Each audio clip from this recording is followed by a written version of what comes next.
Wanita hari ini. Wanita hari ini bijak mengatur, mengurus mata wataknya. Usahawati, ibu, istri, permaisuri. Wanita hari ini di zaman modern masih kekalkan adatnya. Dihormati, disayangi, disanjungi. Wanita hari ini. Hai, Assalamualaikum, salam sejahtera. Apa khabar anda semua penonton wanita hari ini siaran 12 Januari 2023. Ya Allah tuanku, sekejap je dah 12 hari kita memasuki tahun 2023. Ada macam-macam pencapaian yang telah pun dikecapi. Tak apa, jangan ikut orang Fahrin. Yang penting kita ikut kemampuan diri kita. Ada berita baik. Dan ini berita baik yang cukup membangga saya juga sebagai seorang warga industri filem dan juga drama, di mana semalam Tan Sri Michelle Yeoh telah mencatat sejarah apabila menjadi rakyat Malaysia pertama menerima anugerah Golden Globe di usia 60 tahun. Dan ini juga cukup menarik di mana beliau memenangi kategori ini melalui filem musical ataupun komedi menerusi lakonannya dalam filem Everything Everywhere All at Once. Yang hebatnya berjaya mengalahkan 4 calon lain yang turut berentak dalam kategori sama, iaitu Leslie Manville, Anya Taylor dan ramai lagi. Jadi Emma Thompson pun tewas dengan dia lah. Tahniahlah sekali lagi kan. Inilah menjadi kebanggaan kita rakyat di Malaysia. Kita sama-sama tumpang gembira dan sebagainya. Dan agak-agaknya lah kan Tan Sri Michelle Yeoh, hari itu kita tahu Tan Sri Michelle Yeoh memang ada pulang ke tanah air sewaktu sambutan Christmas. Agak-agaknya untuk sambutan tahun baru Cina tahun ni, Tan Sri balik Ipoh ke tidak agaknya? Manalah tahu kalau mungkin Tan Sri ke keluarganya ada mendengar, manalah tu kita boleh jemput datang ke BHI. Kita dapat telefon pun jadilah. Tapi apa-apa pun sebenarnya berbaki seminggu saja lagi sambutan tahun baru Cina ni. Saya ni duduk di kawasan kejiranan masyarakat berbangsa Cina. Jadi jiran-jiran saya ni memang dah meriah lah, dah kemas rumah, dah mula pasang hiasan-hiasan dan sebagainya. Tapi tak kurang juga kita di Media Prima yang saban tahun Fahrin kita akan membawakan kempen-kempen untuk kita menyantuni penonton-penonton kita daripada pelbagai bangsa, khususnya bagi mereka yang meraihkan sambutan tahun baru Cina. Tapi kalau betul ada sekitar masyarakat Cina tu, awak tahu tak tu apa? Tu. Okey, kejap lagi saya bagi tahu awak jawapan dia. Saya nak Google. I love you too. Kita saksikan. Okey, silakan.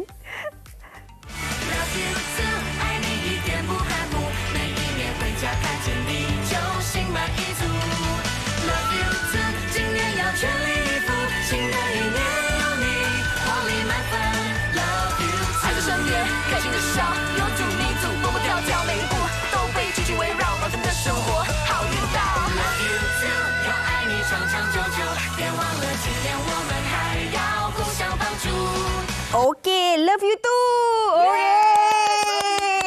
Okey, kita bersama dengan Hana Teo dan juga Ashlu. Selamat datang ke Wanita hari ini. Terima kasih. First time, Bukan, I second time. Kami dua-dua second time. Sebelum ni kita datang kan? Okey. Tapi tahun lepas kita datang dengan tema yang lain.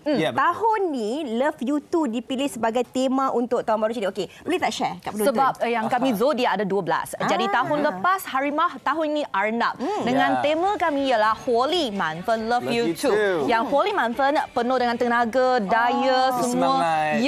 Dan Love You Too. Like, I suka you, you suka saya kan? Love You Too kan? I love you too.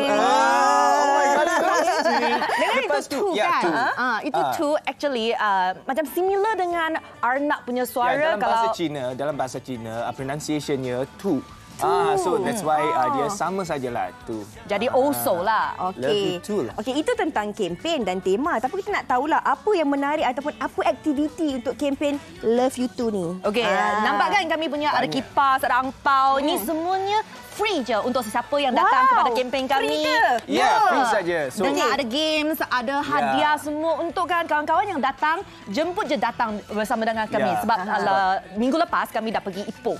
Dan minggu ini kami pergi Melaka. Okey, Ash kongsikan sikit pengalaman dekat Ipoh tu. Dekat Ipoh banyak game, banyak orang datang sebenarnya sebab so kami pretty feel excited lah sebab banyak orang yang datang lepas beberapa tahun dulu sebab COVID, so kami tak boleh menjalani aktiviti yang macam ni.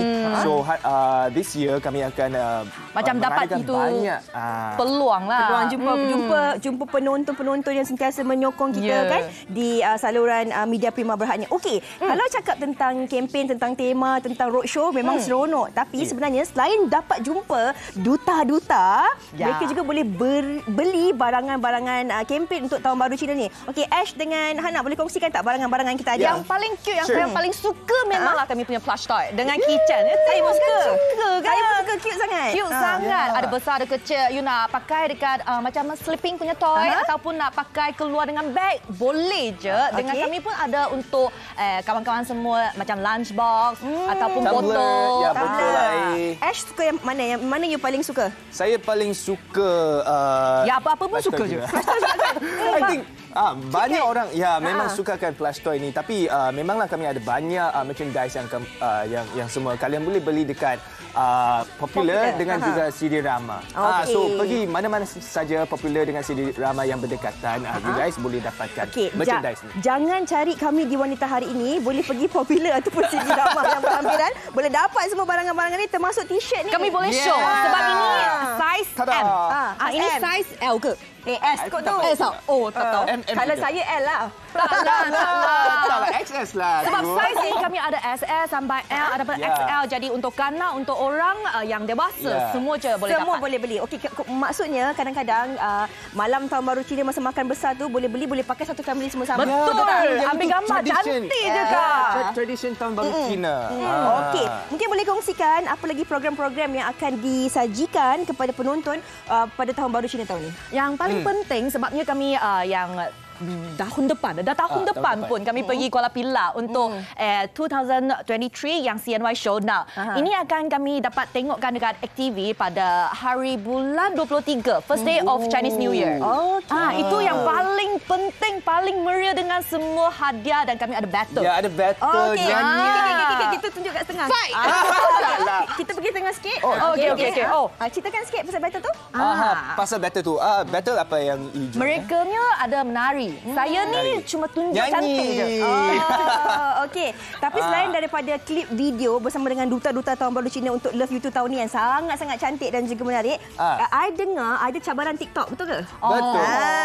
Kak, sedia tak? Okey. Sebelum nak ajar saya, kita tengok dulu TikTok ni. Okey?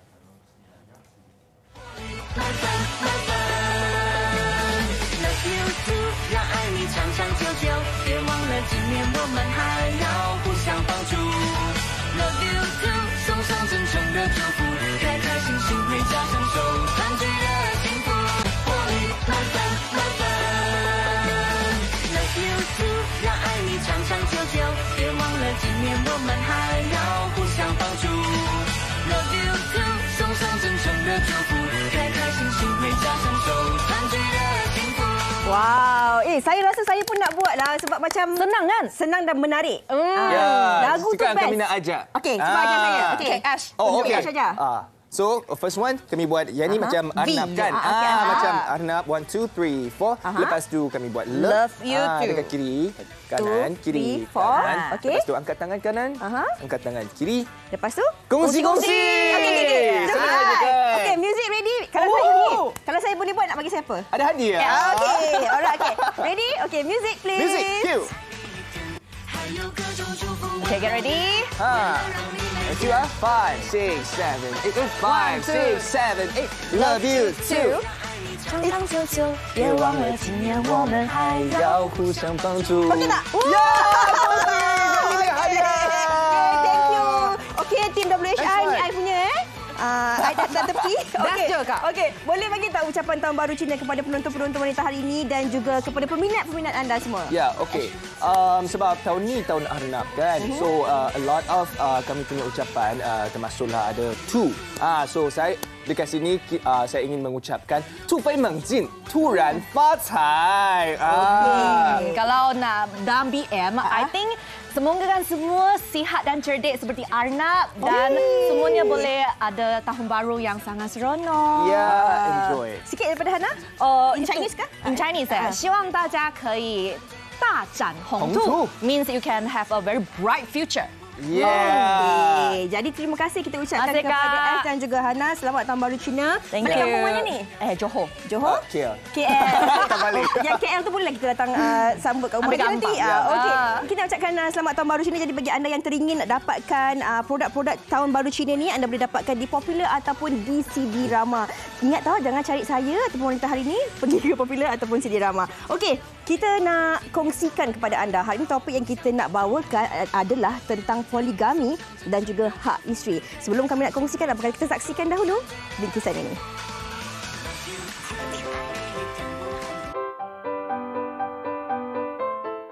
Nampak saya boleh bagi yang yang mampulah. Kalau yang tak mampu tu mungkin bermasalah sikitlah kan, daripada segi rumah tangga yang akan datang. Mungkin tak boleh nak kontrol bagi kewangan ke. Pada pandangan saya lah kan, poligami ini adalah satu perkara yang boleh dilaksanakan. Namun, bolehkah kita laksanakan poligami seperti mana yang dilaksanakan oleh Nabi? Yang itu yang paling pertama. Ini yang ada isunya. Pada saya tak salah kalau poligami. Kalau dengan persetujuan pada dua-dua pihak. Sama ada yang lelaki maupun yang perempuan. Kalau bersetuju, maka poligami ini boleh diteruskan. Kita tengok ramai je yang okey kan. Tapi kalau dibuat sorok-sorok, itu masalah dia. Itu pendapat saya. Kalau contohlah macam kalau daripada segi Islam memang kita tak salah kalau untuk poligami, tapi kita tengok ikutlah macam diri kita, macam kita dah cukup ke peluang untuk diri kita daripada segi kewangan, daripada segi tempat tinggal, lepas tu daripada segi pengangkutan, lepas tu cara hidup semua kena buat kira-kira dululah sebelum kita boleh untuk poligami. Kalau kita dah macam ada banyak harta lebih atau apa, tak apalah kalau nak poligami pun. Tapi kalau setakat macam biasa-biasa je kehidupan kita, lebih baik tak payah poligami, sebab akan datang mungkin akan jadi masalah satu hari nanti daripada segi kewangan ataupun apa-apa ke.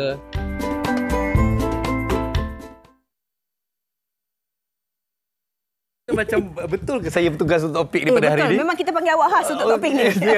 Okey, ini itu dia tadi antara pandangan ataupun pendapat orang ramai tentang topik poligami ini. Ini topik yang tabu. Kadang-kadang memang seringkali dibincangkan di meja makan, di dapur dan sebagainya, tapi agak sukar untuk dibincangkan secara terbuka dalam kalangan masyarakat.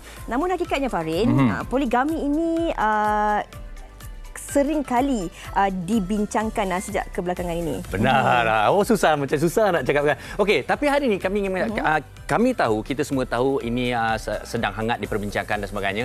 Tetapi hari ini saya mengharap baik lelaki, wanita maupun anda di luar sana masyarakat bersama dengan wanita hari ini ketepikan stigma, ketepikan prejudis, tapi kita cuba memahami konteks sebenarnya poligami itu dalam konteks di mana apakah ianya, bagaimana ianya boleh dibolehkan ataupun bagaimana ianya boleh untuk tidak diizinkan dari sudut hak dan juga hukumnya.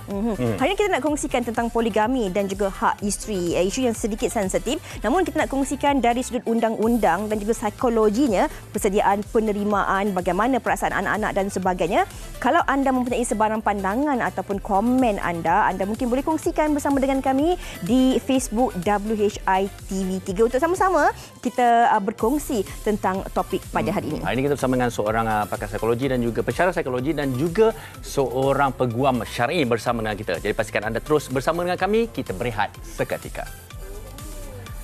Wanita hari ini. Wanita hari ini.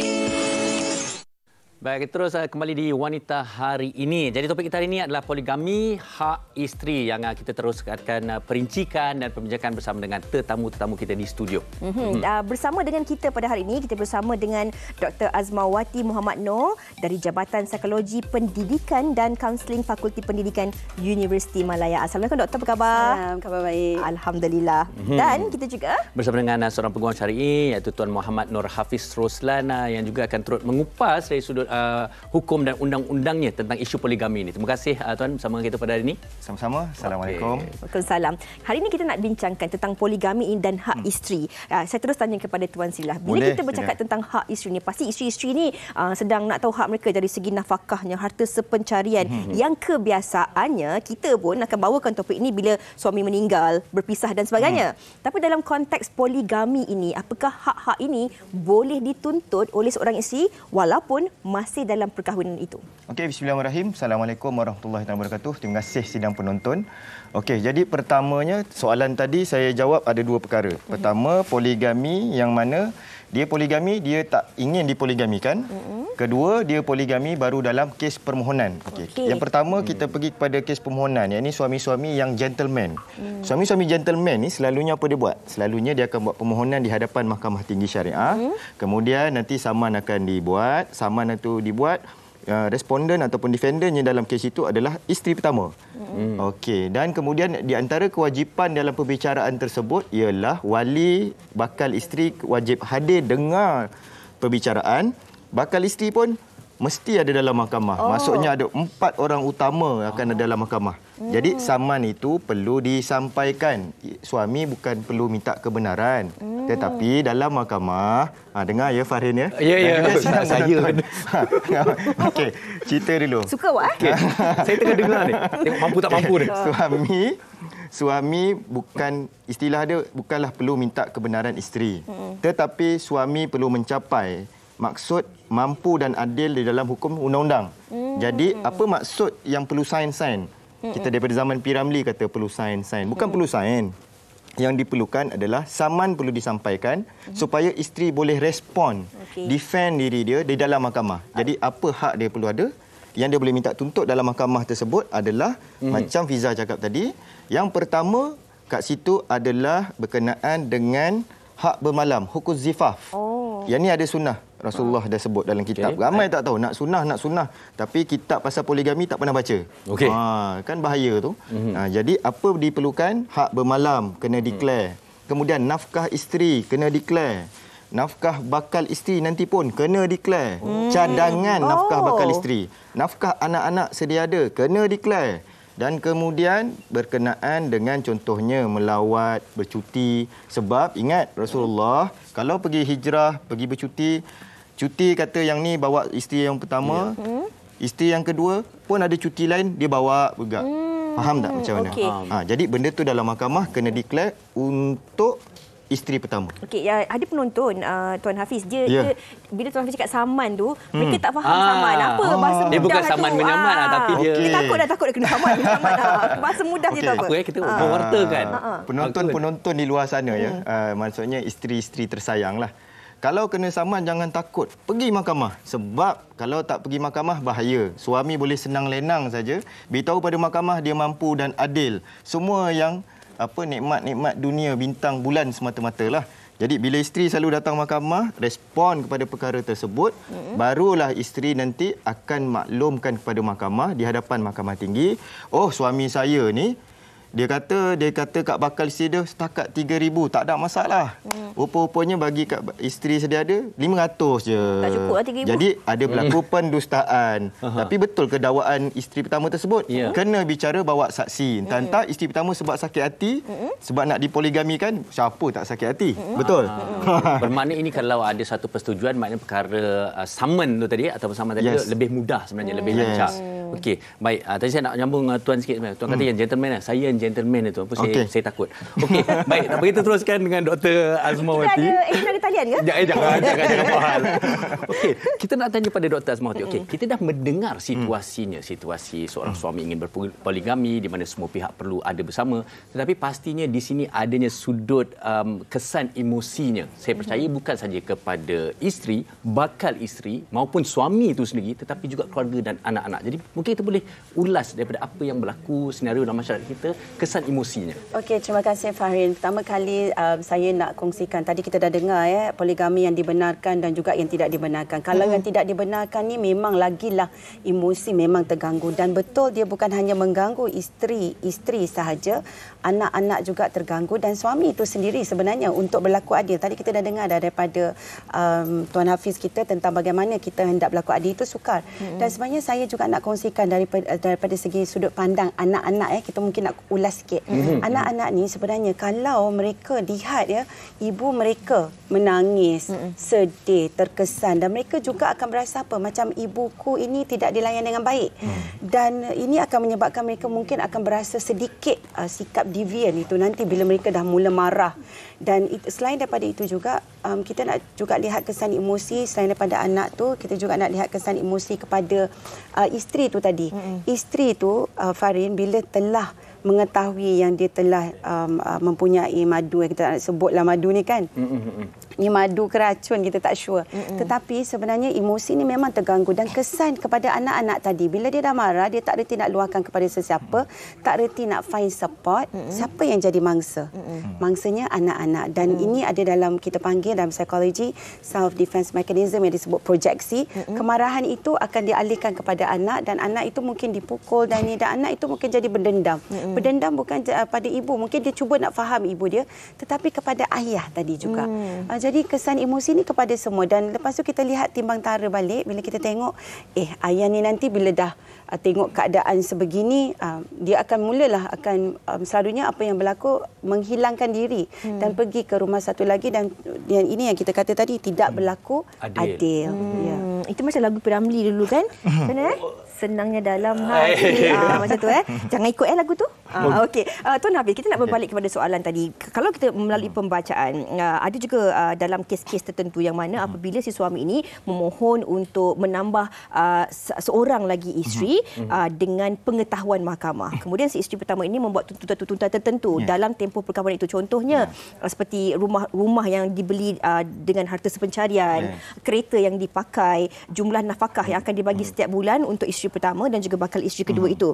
Jadi dalam konteks begini, mungkin ramai juga para isteri yang tak tahu bahawa mereka boleh menuntut ataupun membuat tuntutan itu walaupun masih lagi berada dalam perkahwinan. Sebab diorang selalu ingat macam minta izin je, tapi harta macam mana tu Tuan Hafiz? Okey, satu kesilapan umum sidang penonton saya pesan terutamanya pada wanita-wanita hari ini.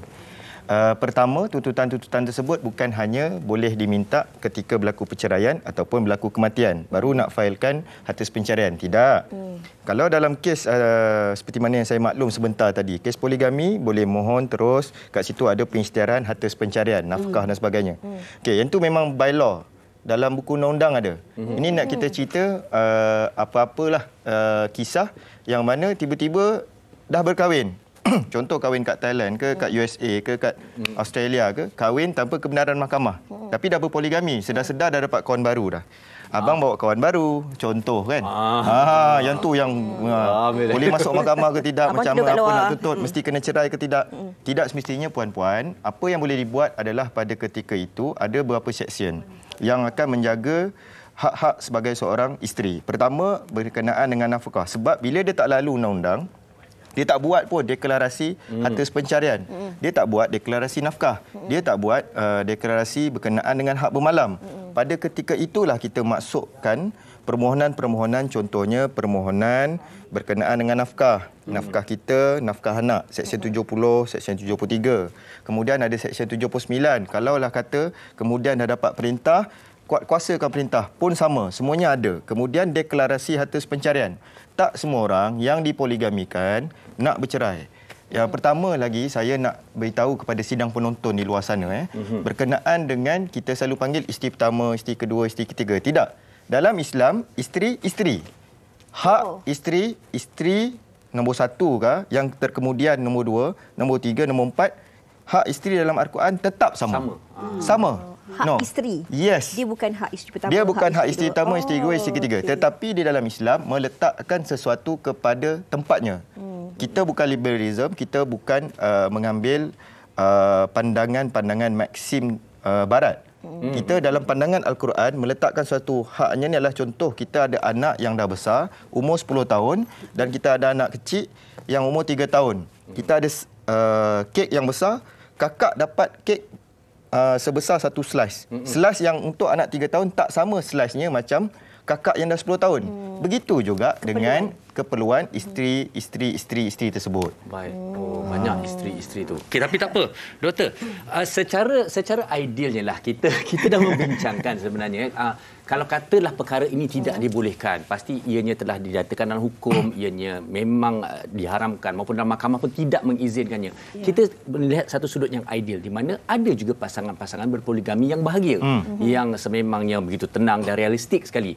Jadi bagaimana seseorang isteri ataupun mana jua pasangan harus melalui situasi ini untuk menjadikannya ia lebih dinamik, lebih tenang dan juga realistik untuk semua. Okey, thank you Farid. Sebenarnya bila kita bercakap tentang dinamik, kita kena lihat kepada keadaan yang sentiasa berubah-ubah dalam keluarga tu. So dalam kes ni poligami dia ada perubahan baru iaitu mempunyai kawan baru tadi kan macam Hafiz kata tadi ada kawan baru. So sama juga begitu.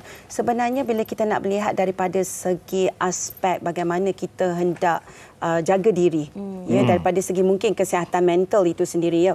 Wanita walaupun kita sebenarnya yang kes-kes yang saya terima sendiri bila kita dengar sama ada poligami itu dibenarkan, tercala sedikit sebanyak ya. Dah ada kesakitan di situ. Memang tak boleh lari daripada kesakitan itu. Cuma bagaimana untuk kita tidak kita kata aibkan diri dengan pergi menyerang mungkin. So jadi di sini kita kena kuatkan, kita kena pasangkan diri kita. So self care is very important. Coping skills itu sendiri, coping skills itu sendiri sangat penting.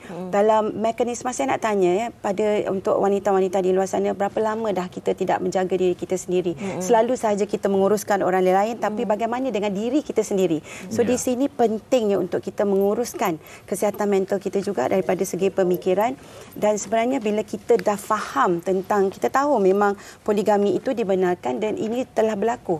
Jadi ambil tindakan rasional, kita take a step back. Kita assess situasi dan kita lihat bagaimana perasaan dan emosi kita ini hendak kita jaga. Dan selepas itu kita ambillah tindakan yang bersesuaian, insya-Allah. Saya sangat suka apa yang doktor katakan ini. Yang penting kita ni kadang-kadang kita terlalu memikirkan apa yang berlaku di sekeliling kita sampai lupa untuk menjaga dan juga menyayangi diri kita. Coping kita kena ambil masa bertenang dan kemudian kita cuba menyelesaikannya secara rasional. Namun daripada apa yang Tuan Hafiz dan juga doktor katakan tadi, kita bercakap tentang konteks poligami ini yang dibenarkan. Namun ada juga dalam kalangan penonton-penonton kita yang daripada pembacaan, perkongsian ramai juga sebenarnya yang mana mereka ni memang pada awalnya memang tidak memilih untuk hidup bermadu, tetapi mungkin takdir menjadikan mereka ini dalam kehidupan bermadu, dan ada juga yang sangat-sangat bahagia dan sangat baik dengan madu-madu mereka walaupun pada awalnya mempunyai masalah. Tapi ini juga yang kami nak kongsikan, perkongsian ini bersama dengan anda penonton-penonton wanita hari ini. Kita dengarkan. Kehidupan berpoligami pasti tidak mudah diterima oleh setiap insan yang bergelar isteri. Adat menumpang kasih, serta tentang kedudukannya sebagai isteri kedua, wanita yang hanya mahu dikenali sebagai Farah, 37 tahun, menceritakan tentang sisi positif dan kemanisan hidup berpoligami. Sama seperti golongan Hawa yang lain, dia sendiri pernah menjadi insan yang menolak untuk berpoligami, namun segala-galanya berubah apabila dia kini bahagia menjalani kehidupan bersama madu tersayang. Ya, saya adalah isteri kedua. Jadi perkahwinan saya Alhamdulillah dah nak masuk tahun ke-8. Berkenalan dengan suami pun lebih kurang dalam 3 tahun macam tu sebelum kami decide nak kahwin. Mula-mula memang banyak sangat rintangan sebelum nak halalkan hubungan. And awalnya juga masa saya tahu dia suami orang, memang saya ada menolak lah. Sebab saya tahu isteri mana yang rela suami diambil orang kan. Kalau saya berada di tempat isteri pertama pun, saya akan menentang sedayanya. Tapi itulah orang cakap kalau dah jodoh. Macam mana? And before that, saya dan suami memang buat keputusan bersama untuk memohon poligami dengan cara yang betul, bukannya dengan cara kahwin lari ke atau sebagainya lah. saya pun ada maruah juga. Saya tak nak malukan keluarga. Saya pun tahu macam mana perasaan isteri pertama. Saya nak perkahwinan saya ni pun diiktiraf dan mengikut undang-undang. Walaupun benda ni ambil masa yang lama, tapi alhamdulillah akhirnya isteri pertama setuju untuk membenarkan suami berkahwin lagi. Tapi yang pastinya dengan banyak syarat lah yang melibatkan kewangan dan sebagainya. Alhamdulillah penerimaan kedua-dua keluarga pun semuanya baik-baik je. Tapi tipulah kalau saya cakap selama 8 tahun ni tak ada langsung pergaduhan. Memang ada pada awalnya, tapi lama-lama kami pun dapat sesuaikan dirilah. Suami pun sangat berlaku adil kepada kedua-dua isterinya. Jadi saya sangat bersyukur walaupun hidup bermadu, tapi madu saya ni dapat terima saya seadanya dan kami sangat bahagia. Lagipun siapa kita untuk menidakkan takdir. Nasihat saya kepada mana-mana wanita kalau jadi yang kedua, yang penting kena ada perasaan hormat kepada madu. Hormat hak orang. Nak kahwin dengan suami orang pun perlu persiapkan diri juga dengan mental yang kuat untuk kita berkongsi kasih. Itu perkongsian yang sempat dikongsikan oleh kisah sebenar yang kami ambil dan bawakan kepada anda penonton-penonton wanita hari ini. Kita bercakap dalam konteks ada dalam kalangan penonton-penonton kita ini mungkin mereka ini bergelar isteri kedua, ketiga ataupun keempat. Ini yang kadang-kadang kita katakan pasrah dengan ketentuan ataupun dengan apa yang telah pun ditakdirkan doktor. Namun kita bercakap dalam konteks tadi Tuan ada katakan bahawa hak isteri dalam agama sendiri semuanya sama. Tapi tempat tu, kita harus bezakan tempat tu.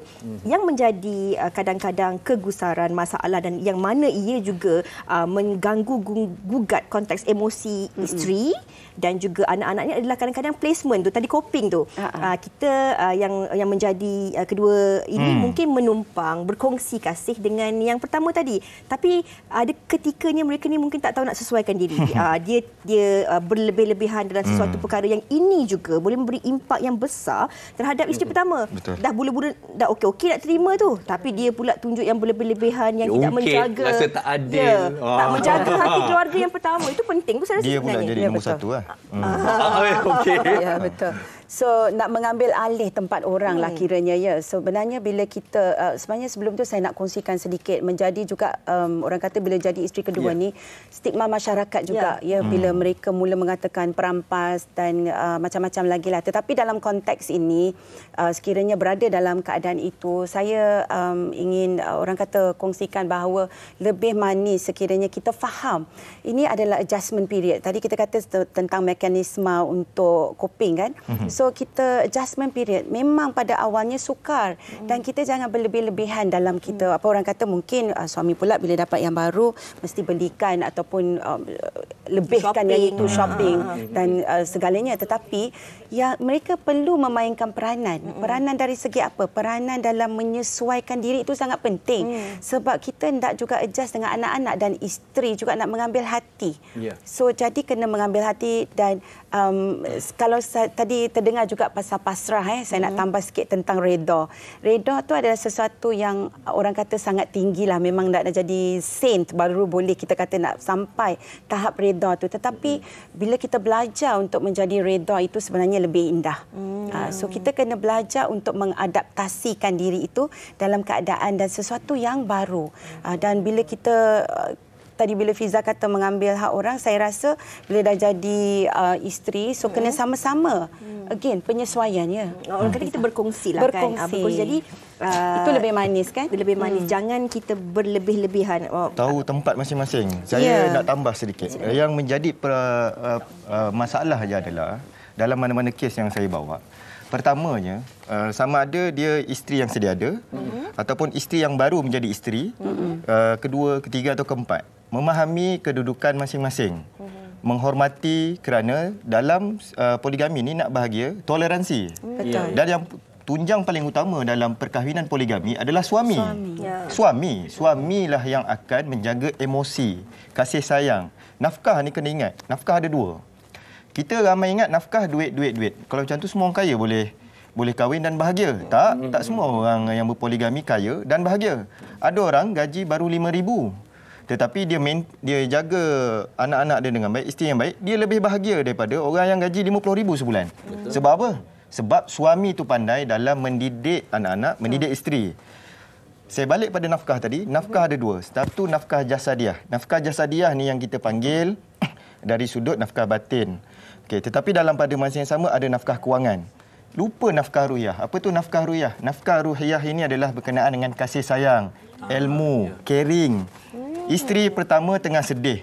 Contohlah kita. Kita pun kalau mainan kita tiba-tiba orang lain kongsi sekali main dengan kita, pun jadi masalah. Kereta kita suka, orang lain nak naik pun takut. Tiba-tiba lepas tu kita kena kongsi kereta. Ini bukan kongsi kereta, kongsi suami.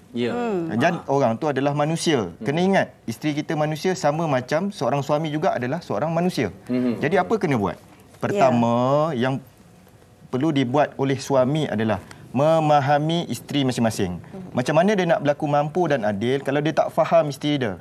Isteri pertama ada hak untuk cemburu, ada hak untuk marah. Salah, minta maaf.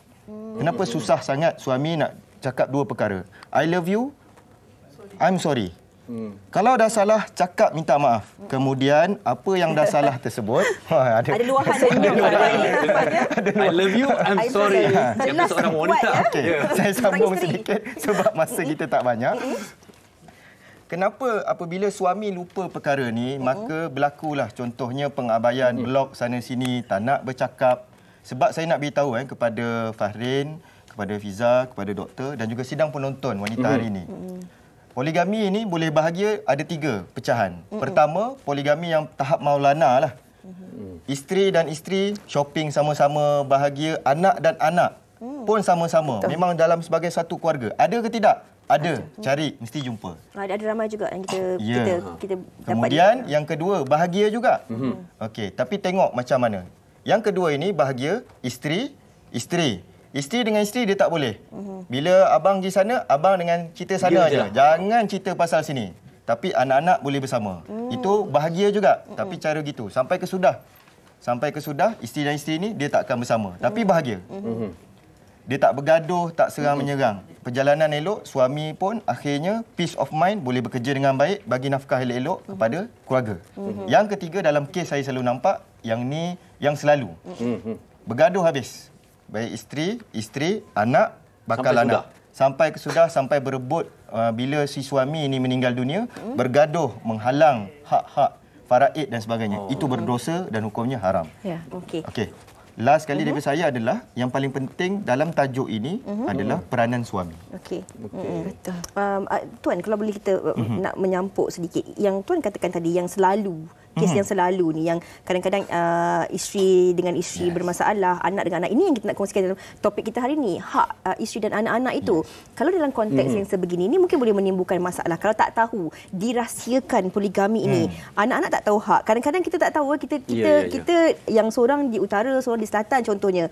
Bila kita berjumpa, kita tak tahu pun adik-beradik. Itu kan boleh menimbulkan masalah. Bahaya. Sangat bahaya. Jadi disebabkan oleh itu, undang-undang minta untuk kita kalau nak jadi gentleman mohon kat mahkamah. Kalaulah kamu tak gentleman sebab kamu nak I am sorry, kamu nak minta maaf daripada minta izin. Kemudian baru cerita Maksudnya contoh macam kisah-kisah yang menggemparkan satu Malaysia, minta maaf dululah. So bila kalau nak minta maaf sekalipun akhirnya mesti kena ke mahkamah. Apabila kamu ke mahkamah, ceritakan apa yang betul. Apa yang kamu buat salah adalah kamu berdosa sebab kamu tak jujur dengan isteri kamu. Itu dosa kamu. Tetapi jangan culas dengan nafkah. Penat orang yang berpoligami tapi bahagia. Jangan bagi fitnah pada poligami. Kerana Rasulullah itu pun berpoligami. Sahabat pun ramai berpoligami. Ada sahabat yang tak berpoligami, ada sahabat sampai ke meninggal dunia tidak berkahwin. Ada. Sebab di dalam Islam itu cantik. Al-Islam yu'la wa la yu'la alaih. Maksudnya kita nak faham kat sini dari sudut undang-undang apa yang isteri kena buat. Pertama saya tertarik bila doktor kata. Doktor kata dalam coping dan juga apabila Fiza kata tahu tempat masing-masing. Isteri kedua kena faham tempat dia. Isteri pertama pun kena faham tempat dia. Dengan syarat jika sekiranya nak keluarga yang bahagia, suami pun tidak pening cari nafkah elok-elok, sayang semua. Pada ketika itu pastikan nafkah dibagikan dengan betul. Hak bermalam dibahagikan dengan betul. Memahami tempat masing-masing, jangan mengadu domba. Dan patutnya seorang suami, yang saya nampak klien saya lah, ni klien saya, sebab saya dah 12 tahun beramal. Dalam klien saya yang berpoligami, sebab saya banyak kes poligami. Saya pun tak tahu kenapa. Jadi, klien-klien poligami, saya selalu nasihat. Kamu nak berpoligami, kita mohon. Tapi pertama, saya paling marah orang yang memberi fitnah kepada poligami. Sebab apa? Sebab poligami itu baik, elok. Tetapi orang yang bawa poligami itu yang menyebabkan tabu dan polemik kepada orang poligami. Penat pada orang yang buat baik. Apa yang diperlu buat oleh suami adalah pada ketika itu, jalankan laksana hak dan tanggungjawab dengan betul. Jika ada isteri yang mana ketika itu dalam keadaan marah dan sebagainya, bawa berbincang, pujuk. Macam doktor cakap tadi. Doktor pun, Fiza pun kalau saya tanya, menggigil nak jawab, nak bagi suami, nak bagi poligami ke tak. Sebab dia terganggu-ganggu dia. Sebab lumrah. Saya belum kahwin, saya lagi takut. Sebab lumrah. Sebab lumrah, memang semua orang, bukan hanya perempuan, lelaki pun tak suka barangnya dikongsi dan diambil oleh orang lain. Betul. Kalau saya boleh tambah sikit je.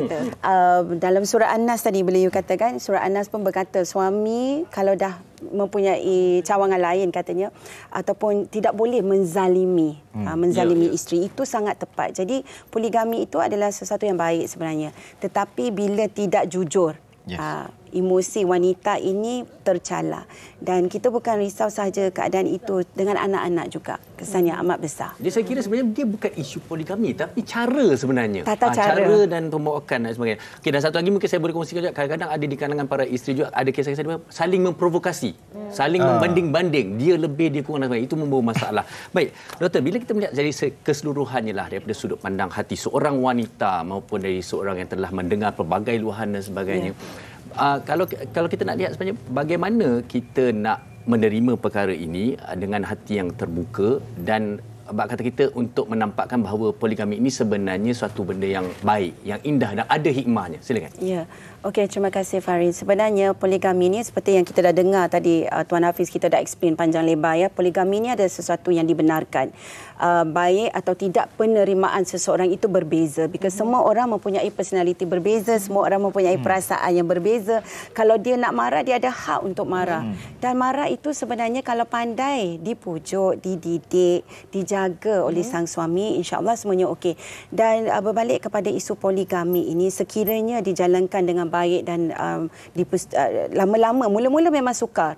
Tetapi masa kan kita kata time heals kan, slowly semuanya akan dalam keadaan yang baik. Sebenarnya kalau kita lihat, keadaan itu akan menjadi lebih indah bila kita bersekali, ya, bila sang isteri boleh bersama untuk membincangkan bagaimana untuk anak dengan lebih baik, dan anak-anak juga mempunyai role model yang lebih. Contohnya ada dua umi for example yang boleh bagi kasih sayang yang lebih banyak, dan juga boleh mungkin isteri-isteri juga bekerja dan boleh membantu daripada segi ekonomi untuk anak-anak tu juga sendiri. Dan anak-anak ni juga boleh kita lihat sudut pandang yang positif bila mereka mempunyai kesefahaman dan mereka ini boleh belajar di antara satu sama lain dan menyokong. So, adakah ini sebenarnya indah? Tapi sebenarnya peranan ini kepada suami-suami di luar, saya nak sampaikan bahawa peranan suami itu sangat besar dalam mendidik isteri, ya, dalam mendidik isteri dan anak-anak. So, keluarga itu adalah satu tanggungjawab suami sebenarnya. Saya suka apa yang doktor katakan itu tadi, yang mana suami merupakan tunjang kepada keluarga dan bagaimana pula kita sebagai individu mengambil masa untuk menerima keadaan-keadaan tertentu. Betul. Kita bercakap tentang konteks kehidupan kita ni, jalan dan cerita kehidupan kita ni berbeza-beza. Apa yang akan berlaku selepas jam 12 ini dan esok kita tak tahu. Jadi kita sebagai masyarakat juga tidak boleh terlalu memprovokasi, mempunyai pandangan sinis ataupun beri komen-komen yang kadang-kadang melampau kepada pihak-pihak tertentu yang sehinggakan macam Tuan Hafiz katakan tadi, boleh menimbulkan fitnah kepada konteks poligami itu sendiri. Sebagai rumusan untuk topik kita pada hari ini, sesuatu yang disampaikan. Untuk kepada semua sidang penonton wanita hari ini, pada hari ini, pertama pada wanita, fahami hak-hak masing-masing. Dan apabila anda dizalimi dan anda rasa ada hak anda dicabuli, pastikan rujuk kepada orang yang betul. Rujuk pada peguam syar'i, rujuk kepada pakar-pakar. Kalau ada masalah dengan depresi, masalah tekanan emosi, memang antaranya kita pada keluarga, kawan. Tapi kalau boleh cari orang macam doktor ni, kaunselor, mediator. Untuk apa? Untuk supaya kita ni dapat pesanan dan juga nasihat yang betul, bawa kita ke mana dan menjaga hak kita. Dan untuk para suami di luar sana, pesanan daripada Allah SWT, ba'da'auzubillahi minasyaitanirrajim, fankihu ma tabalakum minan nisa masna sulasa wa ruba fa in hiftum alla ta'dilu fawahidah. Saya tak nak pesan apa saya cakap, saya tak nak pesan apa yang mahkamah nak cakap. Saya nak pesan apa Allah cakap. Allah cakap apa? Kalau kamu nak berpoligami ni, kamu ni nak kahwin, kahwinlah kamu 2, 3, 4. Tetapi kalau kamu takut kamu tak berlaku adil, cukuplah 1. Kalau 1 pun tak dapat dijaga dengan baik isterinya tersebut, jangan fikir pasal nombor 2. Dan kena ingat, untuk yang nombor 2, sekiranya yang datang kepada kamu ni seorang lelaki, tetapi memburuk-burukkan isteri yang pertama untuk mengambil hati kamu dan menjadikan kamu sebagai isteri, nescaya kamu juga akan dibuat sebegitu untuk isteri yang nombor 3 dan nombor 4. Jadi pilihlah lelaki yang berkualiti, dan itu saja sebenarnya dalam rumah tangga. Tak kira lah, sebab kena ingat puan-puan di luar sana, kes bercerai di mahkamah 80% kes monogami, bukan poligami. Ramai juga maksudnya suami-suami durjana yang menjadikan isteri-isteri sebagai mangsa adalah mereka yang tak pun berkahwin dengan orang lain, tetapi balik rumah muka handsome macam baru lepas mandi. Rupanya baru lepas pergi spa, mandi wajib kat luar. Pula dah ada skandal. Jadi itu lagi dosa. Jadi daripada kita sakit hati, tetapi kita rasa kita mulia di sisi masyarakat, tapi kita malu dengan Allah. Baik kita rasa mulia di hadapan Allah SWT. Paling-paling aku tahu hari ini aku tidak ada pada hari ini, suami aku tak ada pada hari ini, suami aku ada dengan isteri yang halal. Bukan suami aku hari-hari balik patutnya kerja tak handsome, balik handsome, rambut sikat elok, baru tu bau sabun, balik bau sabun. Ini kita boleh buat satu lagi topik. Itu baru balik gym tu. Okey, kita nak ucapkan terima kasih kepada Tuan Muhammad Nur Hafiz Roslan dan juga Dr. Azmawati Muhammad Nur kerana bersama kita pada hari ini. Banyak sebenarnya komen-komen di Facebook. Terima kasih kepada semua dan juga kepada tamu kita pada hari ini. Jadi kita harapkan walaupun ringkas tapi padat tapi penuh manfaat perbincangan kita hari ini. Dan ini mungkin juga membuka mata dan juga minda penonton-penonton kita yang mungkin melihat konteks poligami ini daripada satu sisi dan juga sudut pandang yang berbeza selepas daripada perbincangan ini. Seperti yang dikongsikan oleh Tuan Hafiz dan juga doktor tadi, kalau anda ada masalah, ada kerunsingan, carilah pada orang yang lebih arif ataupun mereka yang pakar untuk anda kongsikan permasalahan anda ini. Butang baju abang mana, Pak? Kita berehat seketika, jangan ke mana-mana. Hello, Elina. Kita lihat sekarang. Hello. Jumpa selepas ini. Wanita hari ini. Wanita hari ini. Baik, kita terus bersama di Wanita Hari Ini. Mak kata kita juga tadi lah, kehidupan ini perlu bercahaya, perlu juga ceria. Dan hari ini kita dihiasi cahaya lagi dengan seorang yang sangat bercahaya bersama saya di studio, iaitu Dr. Su Winsi bersama kita yang akan berkongsi sama tentang lilin kegemaran beliau ni katanya. Apa khabar? Khabar baik. Apa khabar bang? Baik, alhamdulillah sihat. Okey. Kita silakan. Hari ini memang saya dah tahun ini balik ke Malaysia dan semua benda hari ini kan beberapa tahun ini kan kita stres, kita kat rumah semua. Bagi saya sekarang memang sibuk dalam pengajaran, sibuk dalam syuting semua benda. Saya perlukan benda untuk relax sebenarnya. Jadi lilin ini sebenarnya kita fungsi dia banyak fungsi tau, dan semua dihasilkan tanpa bahan pengawet yang bahaya semua dan harum. Sebenarnya ini macam kita cakap macam terapi kan. Jikalau setiap hari anda lightkan untuk 2 jam, dia boleh kurangkan stres, dia boleh relaxkan semua dan juga harumkan rumah sebenarnya. Dia bukan cahaya saja. Jadi bagi saya memang suka dan juga harga dia berpatutan. Zaman ini satu hanya 59.90. Ini yang mereka katakan sebagai satu aromaterapi dengan pelbagai jenis aroma yang ada. Selain daripada apa yang Dr. dah kongsikan tadi, keistimewaan lain mengenai lilin Vanzo ini. Keistimewaan dia yang paling penting, dia dibuat daripada Malaysia. Yang penting juga dalam dia tak ada benda-benda yang bahaya dan juga dalam dia ada pula banyak benda-benda yang bagus. Ada essence, ada banyak yang natural. Jadi bila anda bau semua, dia betul-betul ada kesan untuk kesihatan kita dan juga untuk emosi kita. Ini seperkara lagi doktor yang saya dapat lihat tentang faktanya adalah diperbuat 100% lilin tumbuhan dan minyak pati ekstra tumbuhan. Kita berapa kadang bila kita gunakan bahan kimia, chemical sangat tidak baik. Tapi ini cukup baik untuk kita. Okey, baik, ramai juga tertanya, kita nampak ada 3 warna yang berbeza, pasti 3 aroma yang berbeza. berbeza. Boleh kongsikan. Berbeza. Okay, so ini kita nampak macam Chinese New Year kan. Ini berries base. So ini warnanya macam berry. Ini pula classic blossom. Okay? Classic blossom. Dan ini dia sama dengan satu jenama yang kita tahu, tapi itu ni English pear rafflesia. So dia semua harga ini dia ada satu set juga. So 3 sekali pun dia lebih kurang RM150 je sebenarnya. Baik. Dan katalah ramai juga berkata sebenarnya kadang-kadang kita ada pewangi yang lain di rumah dan sebagainya. Tapi kalau kita ada lilin ini bagi Dr. Su sendirilah boleh dicadangkan kepada penonton. Bilakah dan di manakah ruang-ruang yang sesuai untuk kita cadangkan pada mereka? Saya cadangkan terutamanya di ruang tetamu, okay, dan juga kadang-kala di bilik tidur saya suka juga. Saya akan lakukan dan anda boleh jimatkan. Kita boleh tiupkan dan anda boleh guna macam 1-2 jam dalam satu ruangan. So boleh alihkan tempat-tempat yang anda suka. Jadi tidak saja kita cakap satu saja ini macam, dan juga lilin ini anda boleh guna sepanjang macam 1 bulan sebenarnya. Dia boleh tahan lama sebenarnya. Katalah saya beri peluang kepada Dr. Su untuk bercadangkan. Kita ada putih, hitam, katalah 3 yang berbeza ni. Dr. Su ada di rumah. Yang ini nak letak kat mana? Yang putih ni bau. Minta maaf saya pegang bau boleh. English pear dan freesia. Bagi saya ini saya akan letakkan di bilik tidur. Saya suka. Dan dia boleh relax semua benda. Dan ini saya akan letakkan, sebab ini dia speciality dia, saya akan letakkan di bilik ruang tetamu saya. Dan ini pula saya mungkin akan letakkan di bilik kerja saya. Jadi setiap ada fungsi masing-masing, tapi terpulang kepada taste anda.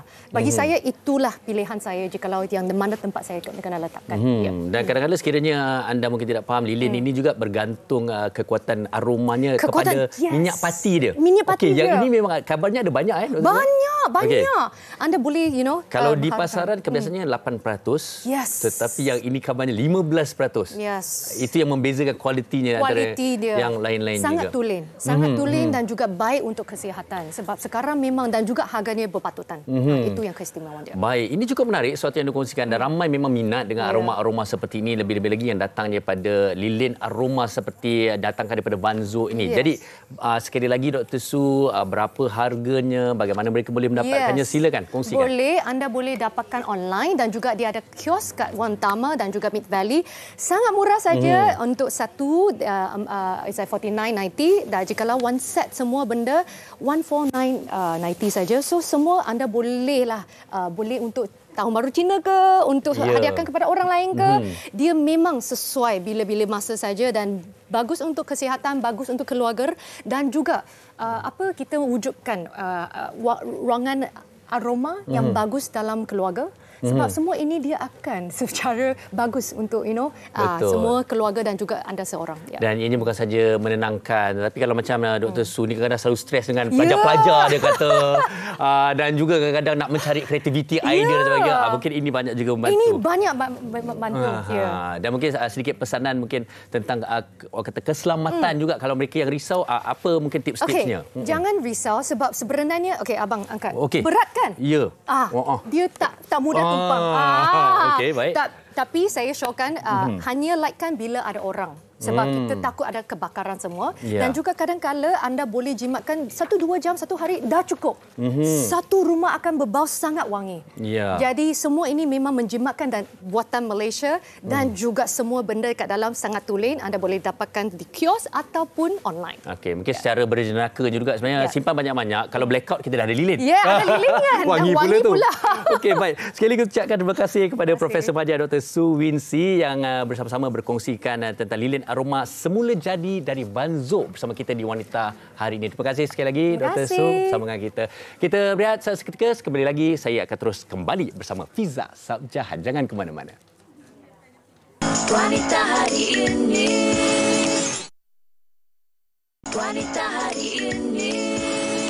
Kembali bersama kami di Wanita Hari ini. Nampaknya masih panas ya, dihujani dengan komen-komen yang banyak di Facebook. Kami minta maaf kerana banyak juga soalan tak sempat ditanyakan kepada panel kami, tapi kami nak bacakanlah beberapa komen anda. Yang ini daripada seorang jejaka sendiri, kalau menurut namanya Ahmad Syazwan. Poligami ada pahala ada dosa. Pertama, nafkah zahir. Kedua, nafkah batin, dan kedua-duanya amat penting dan barulah boleh fikir bab poligami kerana bab kahwin ini adalah tanggungjawab yang besar. Hati-hati bila nak berpoligami. Jadi itulah yang kita kongsikan tadi. Kalau kita nak buat sesuatu tu, kita mungkin kena ikut kemampuan kita dan tanya kepada mereka yang lebih ahli. Itu kita tinggalkan tentang topik hari ini. Esok dalam hikayat perkahwinan kami nak kongsikan satu lagi topik kepada anda. Terlalu selesa dalam rumah tangga. Ini pun boleh menimbulkan bahaya juga dan punca. Sebab kadang-kadang kita tak tahu pun pasangan kita tu sedih ke, merajuk ke, marah ke, dia biarkan pula isteri dia kereta rosak, pergi betulkan sendiri telefon kawan dan sebagainya. Kerana dia beranggapan bahawa pasangan dia akan terus kekal setia dan berlapang dada. Ini yang Esok nak kita bincangkan. Tak boleh macam tu. Kembalikan cahaya dalam rumah tangga kita bersama kami esok jam 12 tengah hari. Kami tinggalkan anda di sini. Lepas nak tanya, betul ke orang kata kena ada butterfly? Sebab butterfly dia kadang-kadang hidup 2 minggu je. Ada rasanya. Okey, kita kongsikan esok di Wanita Hari Ini. Assalamualaikum, jaga diri. Bye. Wanita hari ini bijak mengatur, mengurus mata wataknya. Usahawan, ibu, istri, permaisuri. Wanita hari ini di zaman moden masih kekalkan adatnya. Dihormati, disayangi, disanjungi. Dia usahawati aliran masa kini. Dia penyambung warisan Sri Kandidia. Lemah lembut, baik budi pekerti, tapi sekal hati dia tambah berani pendidik. Puteri dalam hal jati diri dia, permaisuri kepada si suami kepada